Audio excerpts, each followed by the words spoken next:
Sebanyak 7.363 kertas suara dimusnahkan di dalam tong besar yang disaksikan oleh Bawaslu Sumatera Barat di halaman kantor KPU Sumbar pada Jumat pagi. Surat suara yang dimusnahkan ini terdiri dari surat suara sobek, berlobang, tidak lengkap, serta surat suara yang berlebih. Ketua KPU Sumatera Barat, Surya Evitriman, menyebutkan 7.363 kertas suara yang dimusnahkan ini terdiri dari surat suara DPD RI sebanyak 6 surat suara, DPR RI Sumbar 1 sebanyak 218 surat suara, DPR RI Sumbar 2 berjumlah 37 surat suara, dan surat suara DPRD Provinsi Sumatera Barat 1 hingga 8 berjumlah 7.102 surat suara. Dari surat suara yang dimusnahkan, tidak seluruhnya surat suara PSU DPRD Provinsi itu yang digunakan, karena tidak seluruh kabupaten kota melakukan pemungutan suara ulang untuk DPRD Provinsi.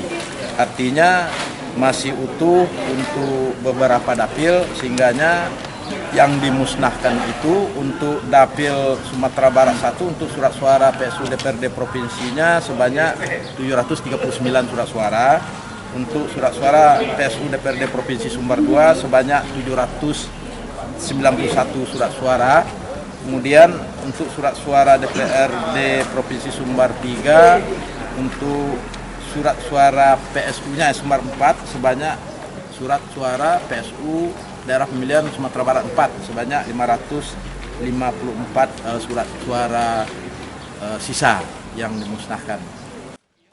Sementara itu, Ketua Bawaslu Sumatera Barat Alni mengatakan pemusnahan surat suara yang dilakukan KPU Sumbar telah memenuhi syarat karena terdapat kelebihan atau kerusakan surat suara.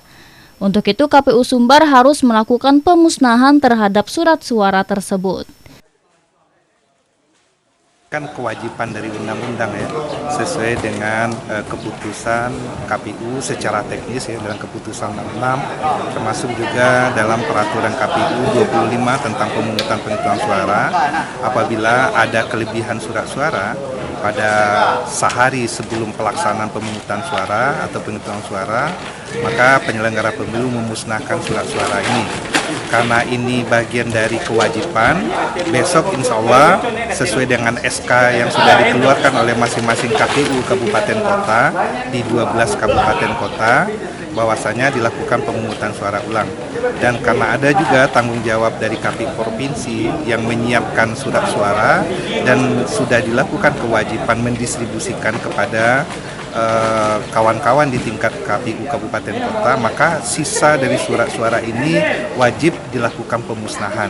Kita di pengawas pemilu terkhusus Bawaslu Provinsi memastikan tahapan pemusnahan surat suara ini berjalan sesuai dengan ketentuan undang-undang yang ada.